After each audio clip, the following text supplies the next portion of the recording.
To new TV Telugu. ఇప్పుడు AP top 10 చూద్దాం. తిరుమల శ్రీ వెంకటేశ్వర స్వామిని రాజ్యసభ సభ్యుడు భాష్యం రామకృష్ణ సామాన్య భక్తులతో కలిసి దర్శించుకున్నారు. ప్రత్యేక హోదాలకు దూరంగా సాధారణ భక్తుల మాదిరిగా క్యూ లైన్లో వెళ్లి స్వామివారి సేవలో పాల్గొన్నారు. ఆయనతో పాటు సన్నిహితులు కూడా దర్శనంలో పాల్గొన్నారు. దర్శనం అనంతరం ఆలయ అధికారులు తీర్థ ప్రసాదాలు అందజేశారు. ఈ సందర్భంగా శ్రీవారి ఆశీస్సులు పొందడం ఆనందంగా ఉందని భాష్యం రామకృష్ణ తెలిపారు. తిరుపతిలో ఇంధన ఆదా పర్యావరణ పరిరక్షణకు మద్దతుగా నిర్వహించిన విజయోత్సవ సభకు కూటమి ఎమ్మెల్యేలు ఎమ్మెల్సీలు పర్యావరణ రహిత ఎలక్ట్రిక్ బస్సులో తరలివచ్చారు. కాలుష్య నియంత్రణ, పునరుత్పాదక ఇంధన వినియోగంపై ప్రజల్లో అవగాహన పెంచే లక్ష్యంతో ప్రజాప్రతినిధులంతా ఒకే వాహనంలో ప్రయాణించి ఆదర్శంగా నిలిచారు. పచ్చదన పరిరక్షణపై ప్రభుత్వ నిబద్ధతను చాటి చెప్పిన ఈ వినూత్న ప్రయాణం సభలో ప్రత్యేక ఆకర్షణగా మారి అందరి దృష్టిని ఆకర్షించింది. వెన్నుపోటుకు రెండేళ్లు కార్యక్రమంలో మార్కాపురం వైసీపీ ఇన్ఛార్జ్ అన్నా రాంబాబు స్థానిక ఎమ్మెల్యే కందులపై తీవ్ర విమర్శలు చేశారు. తన 17 సంవత్సరాల రాజకీయ జీవితంలో గిద్దరులో కానీ 2 సంవత్సరాల మార్కాపురంలో కానీ ఎక్కడ అవినీతి చేయలేదని మాజీ ఎమ్మెల్యే అన్నా రాంబాబు అన్నారు. ఏదైనా అవినీతి చేసినట్టు నిరూపిస్తే రాజకీయాలకు గుడ్ బై చెబుతానని ఆయన సవాల్ విసిరారు. ప్రకాశం జిల్లా నాగులపలపాడు మండలం చౌటపాలెంలో ఉపాధి హామీ పథకం అవకతవకలపై అధికారులు విచారణ చేపట్టారు. కలెక్టర్ రాజాబాబుకు అందిన ఫిర్యాదు మేరకు ఆయన ఆదేశాలతో అధికారులు విచారణ జరిపి నివేదికను తయారు చేశారు. ఈ ప్రాంతంలో కొంతకాలంగా మస్టర్లు వేయడంలో అవినీతి జరుగుతుందని ఉపాధి కూలీలు ఆరోపించారు. ఏపీడీ సుబ్బారావు విచారణ జరిపి నివేదికను సిద్ధం చేశారు.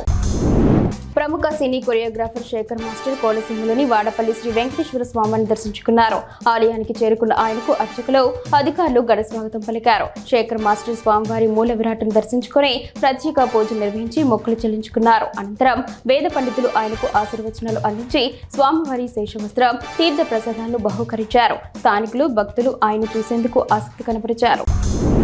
కొవ్వూరు ఎమ్మెల్యే ముప్పిడి వెంకటేశ్వరరావు పట్టణాన్ని చెత్తరహిత, పరిశుభ్రమైన, సుందరమైన నగరంగా తీర్చిదిద్దాలని ప్రజలకు పిలుపునిచ్చారు. ఆపరేషన్ క్లీన్ స్వీప్ కార్యక్రమంలో భాగంగా 5-6 వార్డులను సందర్శించి పారిశుద్ధ్య సిబ్బందితో కలిసి డ్రైనేజీల్లో పేరుకుపోయిన చెత్తను తొలగించారు. ప్రతి ఒక్కరూ తమ పరిసరాలను పరిశుభ్రంగా ఉంచుకోవాలని ఆయన సూచించారు.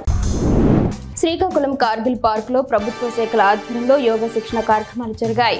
యోగా శిక్షణ గురువు పాండ్కి మురళీకృష్ణ మాట్లాడుతూ ప్రతిరోజు కనీసం గంట పాటు యోగా సాధన చేస్తే సంపూర్ణ ఆరోగ్యం లభిస్తుందని తెలిపారు. యోగాను ప్రతి ఒక్కరి జీవన విధానంలో భాగం చేసుకోవాలని సూచించారు. ఈ కార్యక్రమంలో పలువురు పాల్గొన్నారు.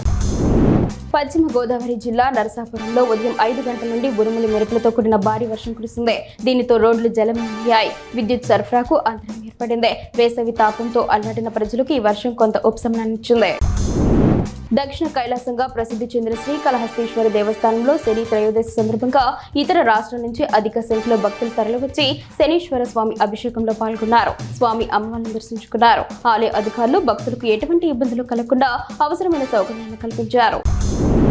జీడీ నెల్లూరుకు చెందిన యువతికి కడపకు చెందిన శివశంకర్ ఇన్స్టాగ్రామ్ ద్వారా పరిచయం అయ్యాడు. పరిచయం ప్రేమగా మారడంతో యువతి అతడితో వెళ్లిపోయింది. తల్లిదండ్రులు కౌన్సిలింగ్ ఇచ్చిన 15 రోజుల క్రితం యువకుడికి వేరే అమ్మాయితో సంబంధాలున్నాయని గమనించింది.